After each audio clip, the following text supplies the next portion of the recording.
Eh bien, bonjour à tous les amis, c'est Naïm et j'espère que vous allez bien. Pour ma part, ça va nickel. On se retrouve aujourd'hui pour une nouvelle vidéo. Réaction sur une série cette fois-ci. Une série espagnole, quand même assez emblématique, La Casa de Papel. C'est une série qui m'a quand même pas mal touché par ses acteurs, les moments hyper émotifs, où il y a plein d'émotions. Enfin bref, il y a plein de trucs comme ça. Donc voilà, aujourd'hui on va parler de ça. C'est une série qui a été pour la première fois réalisée en 2017 et qui s'est terminée en 2021, qui est sur la plateforme Netflix. Et franchement, l'emblématique.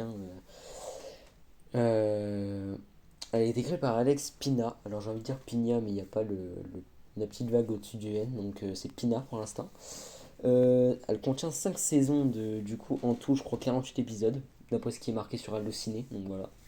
D'ailleurs, pour l'autre petite information, sur l'autre vidéo, la source aussi était Allociné.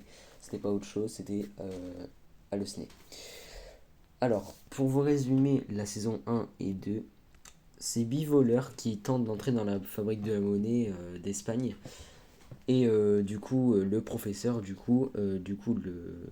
le cerveau du groupe, hein, c'est ça, hein. Et ben en fait, il les aide, il amadoue la police, il se met. Enfin bref, c'est une grande histoire. Et la saison 3 à 5 ils sont sortis du coup de la fabrique de la monnaie. Et là, sauf qu'ils doivent secourir un de leurs camarades.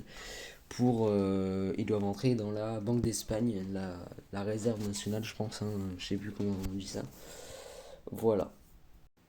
Et ce qui est pas mal du coup avec ça en fait, c'est qu'en fait du coup il y a plein d'émotions et en fait il y a du suspense, on sait pas qu'est-ce qui va se passer. Comme par exemple ce qui s'est passé dans la suite, en fait dans la partie 5 en fait c'était carrément le moment qu'on s'attendait tous en fait, c'était vraiment la partie 5 ou la saison 5 comme vous voulez, c'est vraiment la saison qui a bouclé la Casa des Papel. Alors apparemment il y a une série sur Berlin qui va arriver, j'ai hâte qu'elle sorte, voilà, c'est pas mal. Avec Berlin qui est mort dans la. Ah mince, j'ai spoil, bon bah tant pis, voilà, vous le savez. Euh, ce qui serait pas mal en fait, c'est que maintenant, avec ce qui se passe dans le pays, en fait, il y aurait ça, en fait, ce serait pas la même en fait, hein. En fait, on sentirait que c'est de la fiction. Après, j'ai l'impression que c'est quand même assez détaillé quoi, hein. Si ça se passe dans la vraie vie, voilà. Est-ce qu'il se passerait ça en fait dans la.